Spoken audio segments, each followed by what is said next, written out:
Hey everyone, welcome back to the PlayVision podcast. This is our third episode, so great to be back. My name is Anish. I'm Praneel. And I'm Jack.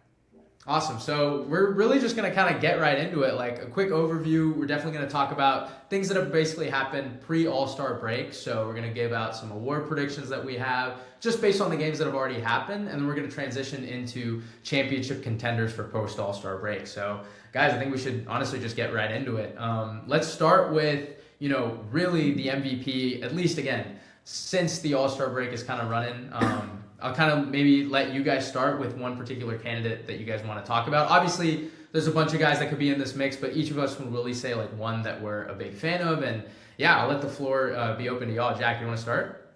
Yeah, I mean, it's low-hanging fruit. It's kind of the obvious call, but SGA should be the guy that is number one with a bullet for the MVP conversation. He's averaging 31, 4, and 6 on 55, 39, 89. It's his best three-point shooting season since his age 22 season.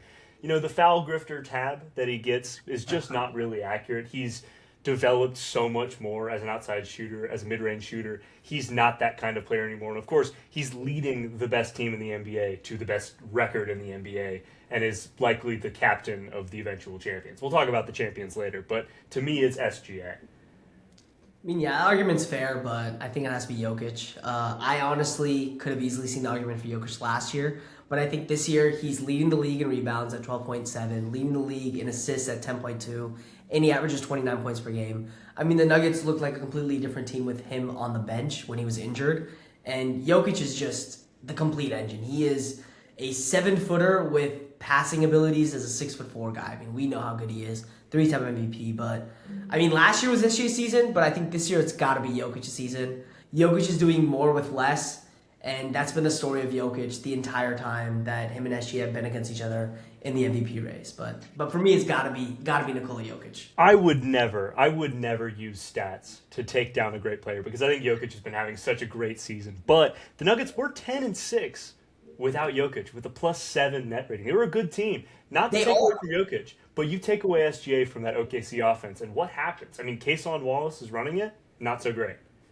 They are 35-20 with right now as a record right now. So 10-6 would leave them at a 25-16 record with Jokic, which still shows that they're better with Jokic than without. And Jokic is doing a lot more with less. I mean, Jokic's team is not as good as SGA's, and I think that argument is something that you can't really defend against. And Jokic elevates players in ways that I don't think SGA does. And I know that's a buzzword, but he makes everyone around him better. There's something called like the Jokic effect. Aaron Gordon has been a much better player because of Nikola Jokic, right? So I think that is a big argument for me and Jokic. I mean, this season you have guys that have looked a lot better because of how much gravity Jokic pulls. Jamal Murray's having a career season because Jokic has been able to elevate his game a lot better. I know Cam Johnson had a bad start to the season, but he's been really good as of late because Nikola Jokic just makes people around him much better. He's made Christian Braun his career. Christian Braun's a great player, but Christian Braun would not be getting paid $80 million a year if not for Nikola Jokic, right? So I think it has to be Jokic for me. And you didn't even mention Peyton Watson, who's having a fantastic season this year. Exactly. As like an auxiliary guy to Nikola Jokic. Jokic is a fine call to me, but SGA is leading the number one team. I know Anish has another guy he wants to make an argument for, but really quick, Cade Cunningham does deserve some love here. He's leading the top team in the East. He's having his best playmaking season of his career. He's having his best defensive season of his career. The shooting split's not really what you want from an MVP candidate, but you can't deny that he's powering that Detroit team way beyond what the sum of their parts would tell you they are. No, I think it makes a ton of sense. I really like the Jokic argument for this reason. I think he just makes 5-out offense insane. Like this guy, when you're bringing it up, he can literally orchestrate the offense in a way that a lot of teams can't because the guards usually initiate it when you're 5-out, right? They're the ones making the choice of, okay, do I want to get it to the top of the key? Do I want to get it to the corner? And a lot of players can really move around with Jokic, a lot of what they call Clyde, corner cut slides. So I think Jokic really initiates that type of stuff. And we've seen what Christian Braun does sitting on the bench. It's not a great look for him. So I think Jokic has really helped him lock in the games, if you know what I mean. My candidate, again, would probably just be a guy who's not really being talked about, but it's something worth noting. I know this team has been just talked a lot about because of obviously the Harden trade and where they are over the last, couple of years. But I think Donovan Mitchell individually this year has just taken it to another level. I mean, 29 points a game. It's the most he's had in his career. I mean, it's most since his first year with the Cavs, when he really got asked to like take on that load with an up and coming team. And I think he's really, again, like kept this team always afloat. But the core four, at least it was the core four with Darius Garland, Evan Mobley, him and Jared Allen. Like they have not played together like for a bunch of games in like I think so long. And to put it in perspective, like they just didn't have a lot of time, but he was always that guy consistently at least uplifting the ones that were there. They're obviously 8th in win percentage, like I said, dealing with those type of injuries, but the Cavs have been afloat, which has been good despite everyone saying, okay, it's kind of been a down year for him, but now on the upswing, look, I think especially with what he's done individually and now what they can do as a team, I think he has a real shot down the stretch. Yeah, I think the Mitchell argument is fair, but as of I think 2 or 3 weeks ago, they were in the play-in race, man. I know it was not good. It was not looking good. I mean, Mitchell's been great. He's obviously been the best player for the Cavs, and the Cavs have been really, really good as of late. And it only can happen because of Mitchell. It's 10 of the last 11, by the way. So this is one of those things where it wasn't just Harden. It was like they were starting to figure it out. Less injuries.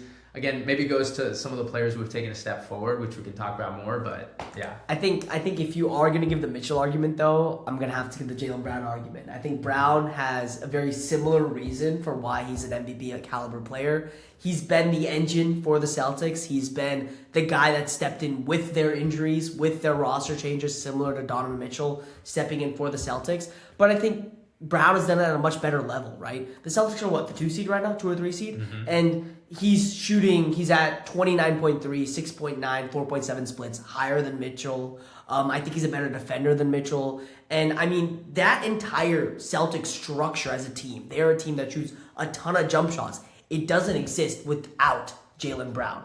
Jaylen Brown is one of the most efficient jump shooters in the league right now. And if you're going to make that argument for Mitchell, which I think is a fair argument of saying a guy that stepped up despite injuries, despite roster turnover, the same argument can be made with much more vigor with Jaylen Brown. Let's move on to Defensive Player of the Year. Do it. Let's do it. Of course. Okay. Well, I mean, listen, I'll let someone else make the obvious case with Victor Wembanyama, but I do want to talk about Scotty Barnes because I think he deserves transition more like better. Yeah, sure. We can cut that. I'll let you do that. I thought you were going to say. No, you're good. I thought you were going to say something about. No. We can. Okay. I got nothing about. Do you want me to transition it? Yeah, go for it. I'll cut that last part. Perfect. Okay. All right. Cool. I think it makes a ton of sense. On JB, he is a Cal alum too, so big shout out. I guess we can transition to DPOY. Jack, I maybe want you to start with who you got. Yeah, I'll let someone else make the obvious case when it comes to the 7'5" alien that lives in San Antonio. So I want to talk about Scotty Barnes. I mean, he's not going to get talked about a lot as a Defensive Player of the Year candidate because there are 2 guys directly in front of him, maybe even a third.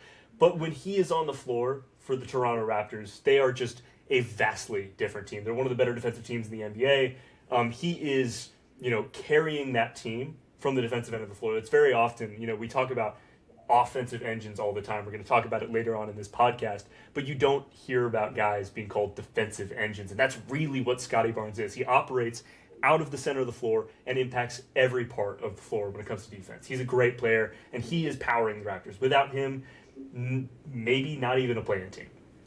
I think a good thing that Scotty Barnes does, and something that is very understated, is like players that are kind of like jack of all trades. Scotty Barnes is the definition of that on the defense side of the ball. Obviously, I mean, he deserves to be in the DPOY candidacy and deserves to have some DPOY candidacy, but in my opinion, not the DPOY. But the reason why the Raptors are, I think, a top 6 seed right now in the East is because of how good Scotty Barnes has been plugging in the holes, being that sort of jack of all trades for them on the defense side of the ball. He has been a ridiculously good defensive problem solver for them, basically doing anything they want on the back line as a shot blocker, defending on the perimeter when needed, basically just filling any hole that they want. And obviously, with Scotty on the floor, the Raptors have a top 5 defense in the NBA, which just goes to show how good he is as a player. Would you say, like, for the Raptors in particular, because they've always kind of been, at least for the last few years, like, sniffing the play-in, not really. Like they've been kind of in the bottom tier of the Eastern Conference. Like now you just see them in the standings. They were as high as like the 4 seed at one point. Like, is that, really just due to Scotty? Is it more so him being a nice complement to what they're trying to do with their guards offensively? Like, what would you say is maybe the biggest component of Scotty that's allowed the Raptors, at least defensively, to take that step? Yeah, I think a lot of it is they've sort of middle builded, which is opposed to like a lot of teams tanking. So they've been acquiring a lot of talent on like larger contracts. Brandon Ingram's an example. Emmanuel Quickley's an example of now RJ Barrett. And the reason why it's able to work to this level is because all those players are inherently flawed, but Scotty Barnes is so good at so many things that he can just fix all the issues that go on, right? I think Barrett and Quickley don't give you a lot as point of attack defenders. Ingram is solid in a scheme. And obviously, a lot of props to Darko Rajakovic because his scheme on defense has been great. They play really hard. They are very aggressive at the point of attack. They create a lot of turnovers, and they get in your face.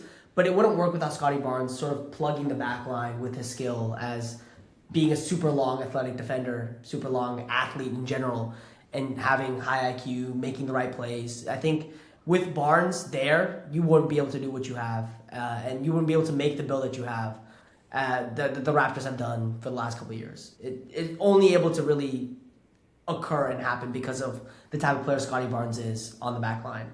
I see. Yeah, I mean, I think it makes a ton of sense because you just don't really think of him as getting that coveted award. Of course. I would say, yeah, obviously you just mentioned it, Jack, but like Wemby being the, obvious kind of case, and obviously for very good reason. He's the league leader in blocks, right? Rebounds, he's been doing well, and then defensively as a whole team, the Spurs have been good. But I'll talk about another guy. I mean, literally the reigning defensive player of the year, Evan Mobley, and you can talk about how last year, yes, it would have gone to Wemby had it not been for like terrible blood work. But I think this year in particular, like I said, like when he's playing, I think the gap is just a lot closer than people think. So he's second to Wemby in blocks, and then also, the Cavs also are sixth in the league in points allowed in the paint to the Spurs 7. So it's not like, one of those things where it's an overwhelmingly gap of, how much better Wemby is just on the defensive end. You can argue, obviously, he's a more complete player, but, Wemby's also top 3 in plus minus among 90th percentile shot blockers. Like, I mean, based on that, like, you can kind of just iterate that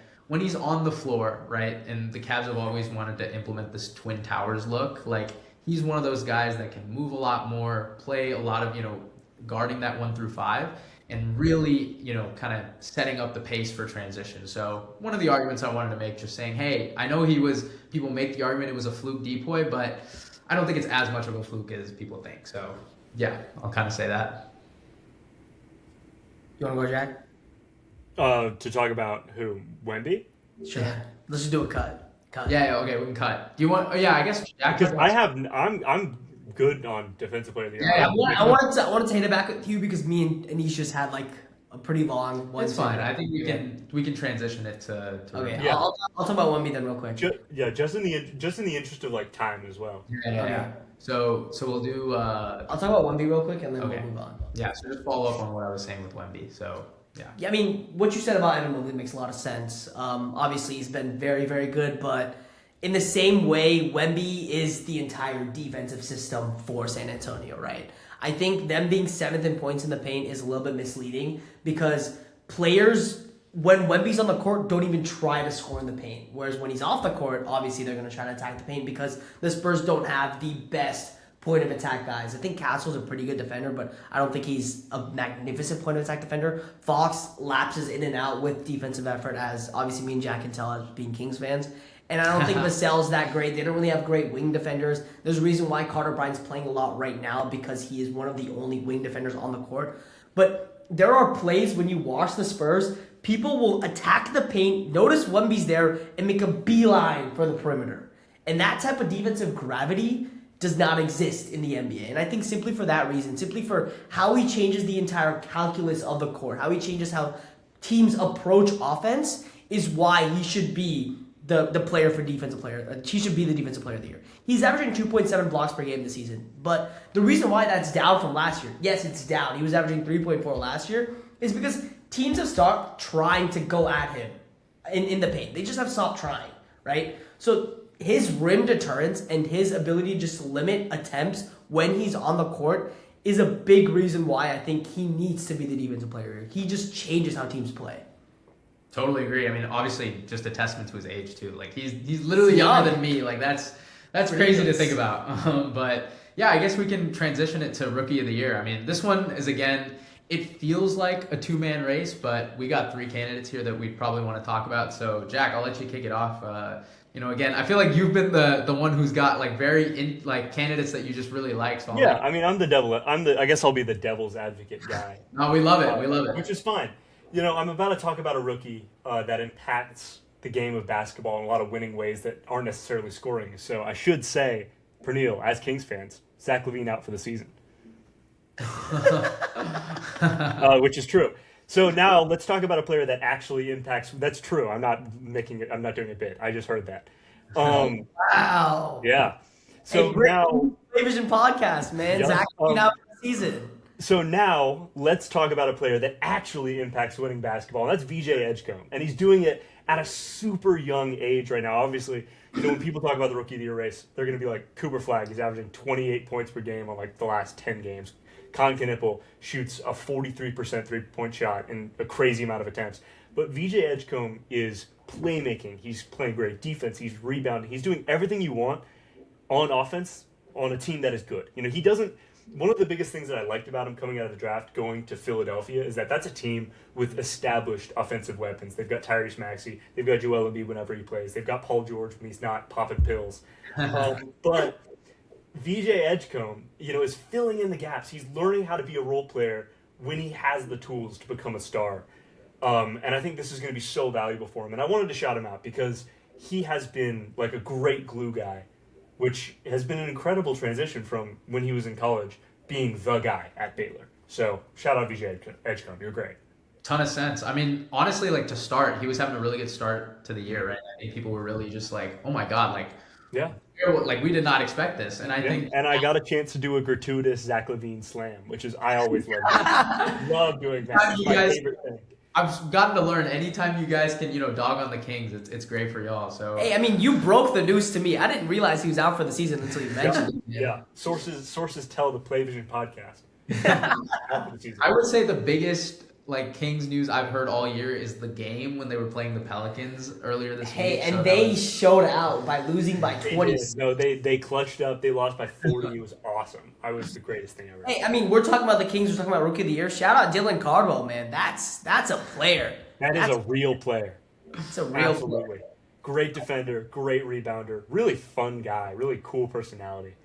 But now let's kick it to the big two. Content. It's we had great. to. Yeah, had to. I got 2 things, but we have to. I think that's Let's kick it to the real big two, and I'll let you guys do that. Let's do it. Talk about them. All right, I'll start with Con Knippel. I mean, I'll finally say one that I think is like, look, I mean, I've always loved watching shooters. I think it's like the coolest thing in the world. And this guy literally leads every, I think, rookie record for threes. Everything around young guys shooting the ball, he has broken that mold. Obviously, he's scoring 19 a game. I think the 43%, as you mentioned, is cool. But I think it's also just this is the best stretch of Hornets basketball I think I've seen in the 2020s. I'm I haven't seen. It's been ridiculous. Yeah, it's, what is it? It was 9 in a row, I think, or yeah, 9 out of the last 10. Their one loss was to the Cavs, but had to throw that in there. But look, I think he can just work with so many type of players. And I know you guys had different comps. We talked about this off the show, but mine was potential wise, even before I even told you, it was Klay Thompson. I just think he's one of those guys who can fit offensively with any type of scheme, because it's okay, I know for a fact he's a volume 3-point shooter that can score. Mm-hmm. So I thought that was a really good thing that he's kind of attributing to. And look, I mean, you guys talked about it again off the pod about his defense, but I think, look, I haven't heard anything insanely good about it, but I think he's one of those guys that can move laterally well, someone who can maybe develop it and really be again, a Klay Thompson mold, who it's just man, if he's shooting it, at this clip, I know he's going to give me, potentially 25 a game. And then while also maybe guarding a really good wing player for the opposition. So that's my case for Con. I think especially this year, everyone thought it was going to be Flagg, but we're really seeing someone else take a team that was really in the depths, we're talking depths of relevancy, to now actually saying, hey, could they be a play-in team? Could they actually make the playoffs? And I think he's big testament to that. I will say aesthetically, Con Knipple reminds me incredibly of Klay Thompson. When you look at their jumpers, Klay Thompson is very strong base, structurally the same look every single time. Con Knipple is very similar. The base is wide, it's strong, and it looks the same every single time. So structurally, aesthetically, I see the argument. I will say I don't think Con will ever be that level of defender, but as a scorer, as an offensive player, 100% there with you. I think the comp that me and Jack talked about was Desmond Bane, right? A guy that is pass, dribble, shoot to the max. A guy that can pass the ball at a pretty high level, shoot the ball at a ridiculous level, both off the dribble and off the catch. And, I mean, he can create for himself off of screens, create for himself with the ball in his hands off the dribble, right? I think Con is a great player. But the obvious candidate, the one that I'm going to vouch for, is Cooper Flag. I mean, Flag in the last 8 games averaging 28.6 points per game, 8.0 rebounds, 4.0 assists, shooting 48% from the field and 37.5% from 3. And if you told me that was any player, you'd be like, oh, All-Star, All-NBA. That's a freaking rookie. And he is younger than me, and I'm 19 years old, born May 4, 2006. This guy was born in December. Ridiculous to think about. He's the youngest player in this class, and he's the best player in this class. He is the only reason why the Dallas Mavericks are even sniffing the play-in race. Without him, they would be as bad as the Kings, and the Kings are 12 and 44, right? It's ridiculous to think about. This guy does it all for Dallas. He is, I think, their best defender. He is their best offensive player. He creates for others. He's played out of position at point guard at times, right? Unbelievable player. He is a generational prospect, generational talent, averaging 20 on the season. This is the rookie of the year. I know Con's having a great season, VJ's having a great season, but this is one of those special rookie seasons we're not going to see very often. He was literally born after the Cars movie. I think that is it's pretty ridiculous. ridiculous. It's ridiculous. So we're gonna start seeing people born after the iPhone win. What a great stat pull there. I really appreciate that. Something that you could only find here, but maybe we could transition it to most improved player. And I think this one is like, it's one of those where I think agendas really like take the cake for like how to place this award. It's a fun one. I wish there was more sports that had this one, but I think I'm glad basketball does. So I'll start and let you guys really take it forward because look, all right, I think it's pretty well known now that I'm a Cavs fan, and look, I promise I'm not a homer, but I'm gonna make the argument for Jalen Tyson. And he's just out the third Cavs guy. Honestly, probably 3 more Cavs guys than you guys thought would be brought up this segment, but I had to give a shout out. And he's a Cal alum. Like, you can't ask me not to talk about a Cal alum and a Cal. We're at 2 Cal alums and 3 3 Cavs Cavs. 3 Cavs mentions. Yeah, I promise you it will not be like this, but I had to give him a shout. Look, 18, 7, and 3 on games where he's played more than 29 minutes. You can basically attribute that to, when he's starting. And look, he was in the bottom of the bench rotation. I still remember I went to a Cavs Spurs game, and this guy literally was grabbing water for the guys. So to go from that to obviously like a really bona fide starter on a really good team who is right now favored to win the East, that's a pretty big jump. I would argue that being most improved. And I know, the argument about second-year players, they're expected to improve, but he's a volume scorer, and he's played much better off the ball. Like, I remember watching him at Cal, like, that was the biggest thing. Like, he was so ball dominant. He was scoring, but it was like, oh my gosh, like, this guy literally doesn't, like, he'll take it up the floor. He was the 18-second offense. So, to go from that to really complimenting guys like, Harden, Donovan Mitchell, right, Jared Allen, like, I think that really helps, his case here. And look, at the end of the day, I don't know, right? His numbers maybe don't scream most improved player, but definitely a guy who has improved a lot and I think could finally be the 3 that the Cavs have been looking for so long. Like, I've been praying for, a small forward. We had one in Lauri Markkanen. He was gone. And then, since then it's been like, Max Strus? Like, we need somebody who I think could be a young, fulfilling guy there. And I'm hoping it's Jalen Tyson, and he has at least fit that so far. You don't think it's LeBron next year? I mean, look, a guy can hope, and then a guy is going to probably watch LeBron play on the Cavs and watch them scrutinize everything that they do. So, you know what? I'll just say it's Jalen Tyson for now, and if we employ a 42-year-old there, hey, you know what? Can't complain if it's the GOAT. So I'll let you guys take it over. I mean, I promised to the other guys in this call that I'd talk about Keontae George, who is unquestionably a great MIP candidate. He's scoring a ton more points. He's been way more efficient. He's been a way better passer. But for me, I understand that guys like that will always get the most improved player award. And for me, that doesn't really speak to the spirit of the award. I like a guy who really got it out the mud, a guy who is the end of the rotation and all of a sudden finds himself thrust into a good rotational spot. And I want to talk about Colin Gillespie, who basically was someone who was a DMP. He did not play for a Denver team. He did not play for the Phoenix Suns in his first season. He played a little bit, but not very much. And now he is an integral piece of that team. He's shooting over 40% on 7 attempts a game. He's passing the ball really well. Obviously, leaves you a lot to be desired on the defensive end of the floor, but that's fine. He's a small guard. That's not his job. He's sneaky athletic. He's got a great feel for the game. I love Colin Gillespie, and I think he won't win it, but I think he should get a look for most improved player.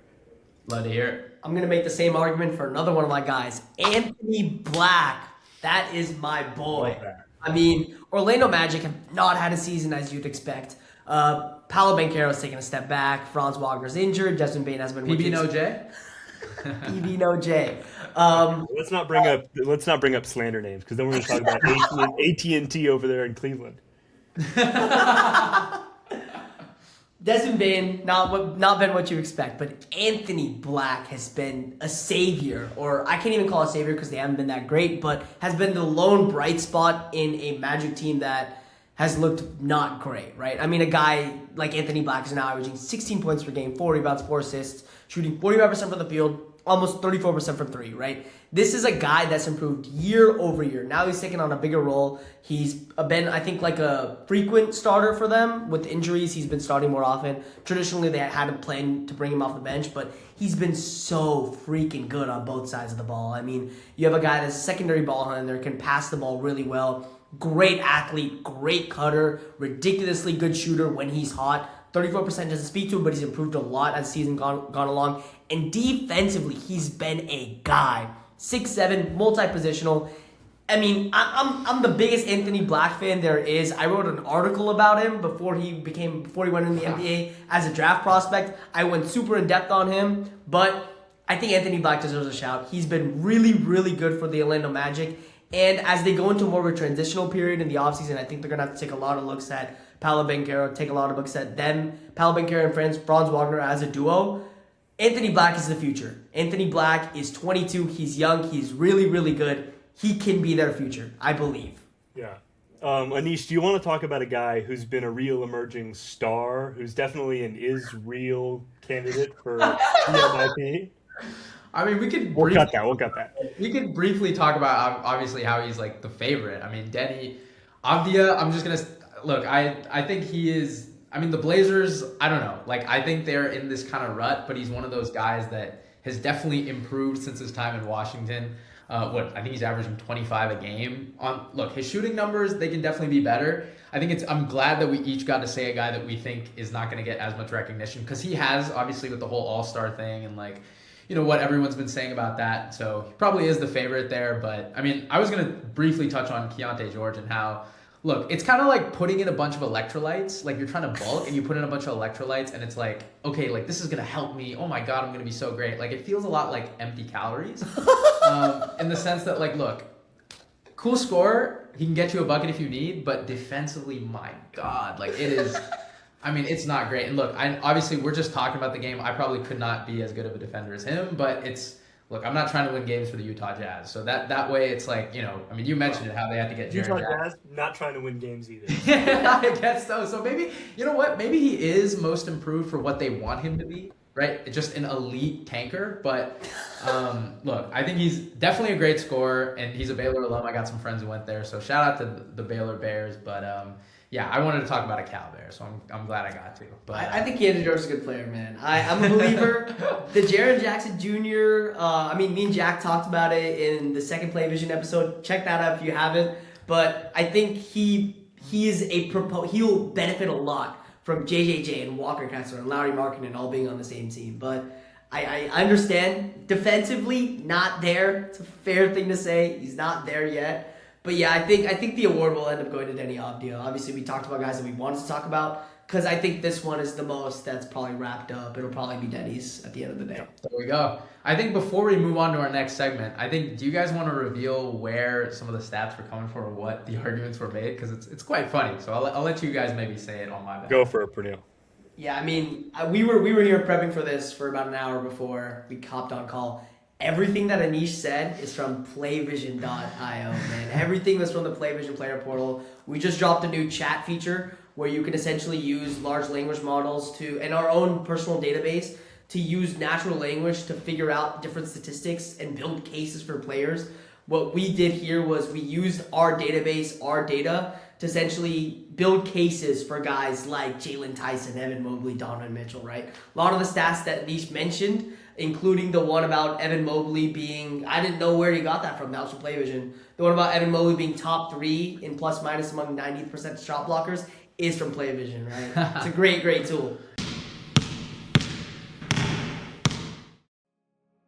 All right, guys, moving on to the next segment, we're going to actually interact with Tron. It's a product by PlayVision, and we're going to basically get it to a top 8 consensus of who we think is going to win the NBA championship this season. So I will actually start by asking it a question, and then we can kind of go from there. All right, I'm going to ask Tron, who is going to win the NBA championship this season? Then use data from our database to give us a top 8.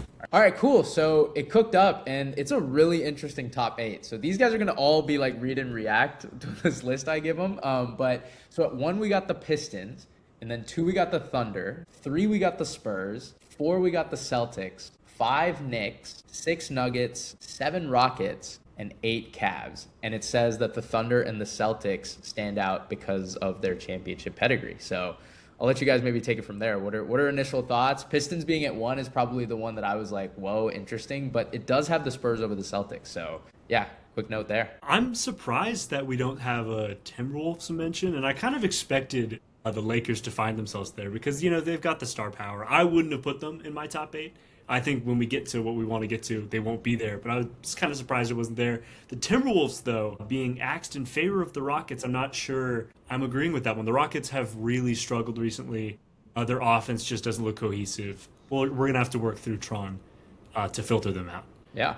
Yeah, I think one thing that stood out to me is most of the teams there, I mean, like Jack mentioned, they were missing a couple of them, but like most teams there seemed right. Pistons at 1, I feel like, is something that is very based in, I think, record. I think it's looking at record. They have a great record this season. But one thing that I do want to sort of push for is to see what sort of list we can get if we keep into factor like if it's efficient field goal percentage. Most of the past like 20 champions in the NBA have been near the top 5 in efficient field goal percentage. And I think when you look at like teams like the Lakers and maybe even the teams like the Rockets who don't really have a very high field goal percentage because the Rockets are very rebound pilled, they crash the board and don't really shoot very efficiently, you'll see less of those teams. So I'm currently leaning towards having it include that in the calculation and see what it comes up with then. Yeah, to piggyback on that, just like with the Rockets, effective field goal percentage, I think assist to turnover percentage or assist to turnover ratio would be a good thing to filter. It kind of tells you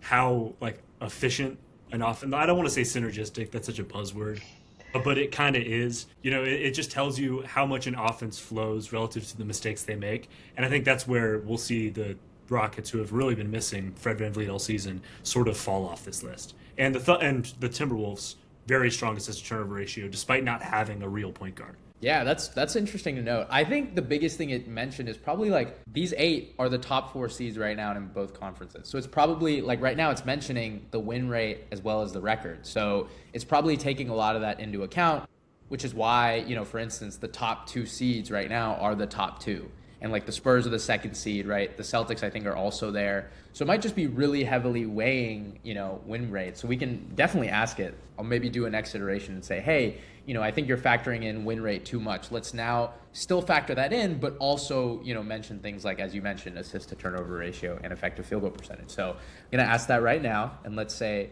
you know, I'm literally going to say, hey, I think you're weighing win rate a little bit too much. So Tron, you're weighing win rate a bit too much. Still keep it as a factor, but also factor in assist to turnover ratio and effective field goal percentage. Now give me a new top 8 using our data. Okay, cool. After asking it that, it's now a little bit different. I like this list a little bit more. I'll let you guys maybe factor it in. But so at 1, now instead of the Pistons, it's the Thunder. 2, we got the Nuggets. 3, we got the Celtics. 4, we got the Knicks.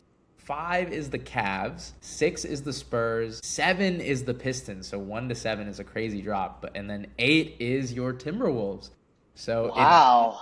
It did recognize, obviously, the metrics that we were talking about, and that's an 8 that is pretty interesting. Like, it's not factoring in now just the top 4 seeds, right? So the Rockets aren't in there.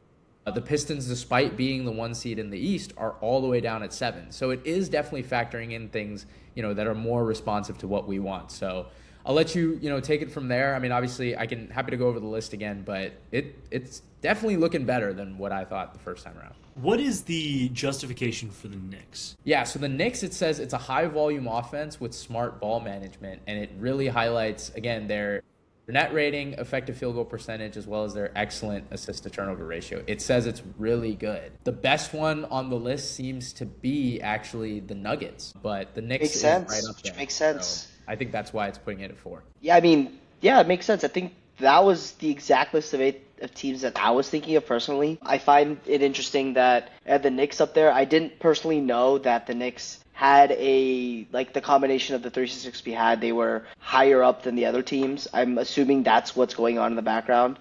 And obviously we can probably check with Tron to see what the rationale was and what it was doing with the calculations. But it's interesting to see that the Nuggets are that high. And I think I did have the Nuggets as the number 2 seed, but Jokic obviously take care of the ball as well. But I didn't expect them to be that high as effective field goal percentage, especially since Cam Johnson, who I think shoots the 3rd or the 4th most shots on the team, has been pretty inefficient this season. But yeah, I think that list looks good. I would have the Knicks a little bit lower. I would have the Spurs maybe a little bit higher. But overall, I think that's a list that makes sense. The Celtics being that high makes sense. They are a super efficient jump shooting team, and that matters a lot in the playoffs. And yeah, I think I honestly don't have much notes. I thought that was a great list, and it only took 1 extra query, which is really, really good. That is really good that it only took that 1 extra question, factoring in 2 stats that we thought of. I wouldn't have thought, same as Pernille, I wouldn't have thought the Knicks to be that high in terms of I would have had them in my top 8, but probably not at 4. But, I look at my notes, and sneakily, the Knicks have a top 6 defense. And I think that's something that people don't really think about with them. They've got Karl Anthony Towns. That's a guy, when you think of Karl Anthony Towns, We saw the All-Star game, man. Yeah, I saw the All-Star game. He's not really a guy that you normally associate with good defense, and the usage of Mitchell Robinson next to him, even Ariel Hukporti, who's been great for them as a rookie, Diawara as well. The Mike Brown experience has been vastly different than it was in Sacramento. I can start to see them, I can start to understand the argument for the Knicks as a serious contender for this title. Yeah, as a Cavs fan, I definitely don't want them to be that high. I'm still really mad at Tyler Kolek for ruining my Christmas. But I think you did make some good points. Yes, defensively, obviously Cat just is not well known for being a defender, but Mitchell Robinson is just that guy who gets so many boards and is Jarrett Allen's worst nightmare. But, it's curious to know, maybe there is something that you guys maybe have off the top of your heads that, could vault a team like the Spurs or the Pistons, above maybe the Knicks, as we were saying, right? Is there something that you guys think we could ask it that would maybe, vault them over? Because maybe it is just also factoring in playoff experience. The Knicks have been to a conference finals. The Celtics obviously have won a championship. The Nuggets have. The Thunder have. The top 3 literally are the last 3 champions. So, is there something that you guys are thinking that could be something to ask that could vault, these teams up? My mind immediately goes to steal and block percentage. It's a tired adage, but defense does win championships. You often see teams that generate a lot of defensive events, deflections, steals, blocks. Those are typically teams that sort of will navigate the play. Often we've seen in the playoffs, teams that have a huge reliance on jump shooting lose games because they can't generate defensive events and easy buckets like that. So I think the next quality I'd look for is that in my next team. Yeah, cool. Completely agree. Completely agree with what Jack said. Perfect. So maybe we can say, hey, this is a good top 8. Let's see if we can rearrange the order, factoring in steal percentage and block percentage while keeping the factors that we've already asked. Yeah. I like that. Let's do that. Agree. Yeah. For Tron, I think this is a good top 8. However, let's also factor in steal percentage and block percentage for these teams, as well as the previous factors. Now give me the top 8. Good top 8 for teams. There we go. All right, let's see what it does. Okay, after asking it, again, it kept the same top 8, but I think you'll like this order a little bit more. Okay, the top 3 stayed the same. So Thunder, Nuggets, Celtics are the top 3 in that order. And then 4 is now the Pistons. Wow. 5 is the Spurs. Knicks dropped to 6. Cavs, I think, were still at 7, and then T-Wolves were at 8. Top 8 is still the same like we asked, but now the Knicks moved down 2 spots, and our younger teams have now moved up to 4 and 5. So, yeah, you want to maybe take it away? Like, what do we think of that? Like, do we like that list? I mean, what do we think, Jack? I like that. I mean, obviously, it's the suggestion I wanted to make, and I've known I said that with the knowledge that the Pistons were leading the NBA in both blocks and steals a game, and I think that people will overlook this Pistons team because they're younger, and I think initially Tron did overlook this Pistons team because they're a little bit younger. They're not as playoff hardened as these other teams, but they are variance proof. They get a ton of defensive events. They create a ton of easy buckets for each other. They've got Cade, who is just an engine of the offense, and that's not necessarily, a 3-point driven offense. I think the Pistons are a really strong contender for the NBA title. I think 4 is a really great placement for them, right behind the 3 teams that are both variance proof, playoff ready offenses. I think that's a good spot for them. Yeah, I will counter real quick though with the Pistons. So I think it's great to have them high, but people are maybe going to ask, like, is this like the Cavs last year where they just surged up, best record in in the East, and everyone's like, okay, this team, where can they go, right? The East isn't super like locked and loaded, obviously, with the injuries that have happened to, last year's, premier guys. So do you think that's something that could happen? Obviously the Cavs were injured last year, but, is this Pistons team really ready to kind of withstand that? I think last year their key defensive players were, Ron Holland and Oscar Thompson in their second and rookie season. They're very young players. Now they've got a whole extra season of experience. They were a young team last year. I think the biggest difference between them and the Cavs is this is a team that was young and had their first, cutting their teeth in the playoffs last season. Mm-hmm. This is a season for them to really ascend, where the Cavs were a team of guys who had been there before, had tried that before, but it was just a group that didn't really coalesce in the right way. And I think this Pistons team is doing that. Yeah, I think Anish mentioned it as well. The Cavs last year were hit in an insane way by the injury bug, right? I mean, Mobley was out and Garland was out in that playoff series. And Mobley was their second most important player, and Garland was, huge for them in the regular season, especially in the clutch, right? And in that Pacers series, they lost, I think, 2 games where they were not able to make things happen in the clutch, where Garland's presence was sorely missed. And I think looking forward to this Pistons team and comparing the two, I think Jack mentioned it earlier, and I think the biggest argument for the Pistons is they are very variance proof, right? When you look at young teams that struggle in the playoffs, they're teams that struggle with physicality, and they're teams that struggle when the level of offense and defense rises, where you can't really just get away with jumpers, right? The Pistons are not like those teams. They play a very aggressive, very get-in-your-face brand of basketball where they attack the rim and they generate a lot of stocks. So I think the Pistons will be fine. Obviously, there's going to be the same concern about guys like Ron Holland and Oscar Thompson playing these heavy minutes as I guess even I can say average jump shooters, and defense will really key in on them and just put a lot of defense on Cade. But I still think that their brand of basketball and the way that they play is very, very friendly towards playoff environments. Yeah, makes a ton of sense. I mean, I will say, based on what you guys are saying, are we happy with this top 8? Is it something we can kind of go on? I am. And just to continue on that a little bit more. Yeah. I hate to dunk on your Cavs, Anish, I do. But there's a huge difference, a huge statistical difference between these two teams. Last year's Cavs shot 40 attempts a game from beyond the arc. Mm-hmm. This year's Pistons team, only 31.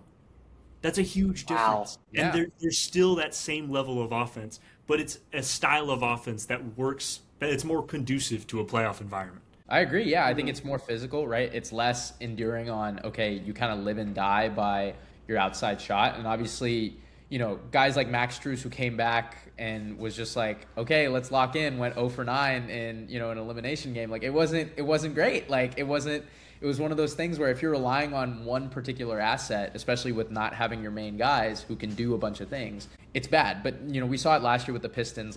they're scrappy, and they can really handle things when, the game gets pretty tight. Yeah, having them at 4, I think is pretty good. And, it still has the teams that we wanted, right? Like Timberwolves at 8, even though they're the 6th seed, right? We like where they are defensively. We like their assist to turnover ratio, which is pretty good among these teams. The Pistons actually, I think, have the lowest, but they kind of make up for it with the steal and block percentage. They are far and away the best at both. So it really factors in the things that we asked, and it just goes to show, like, if you can kind of work with Tron on this, you can really get to a list that, you want, and obviously what Tron wants. So I think that pretty much concludes the segment. I really like this list, and curious to hear, in the comments if you guys agree with it.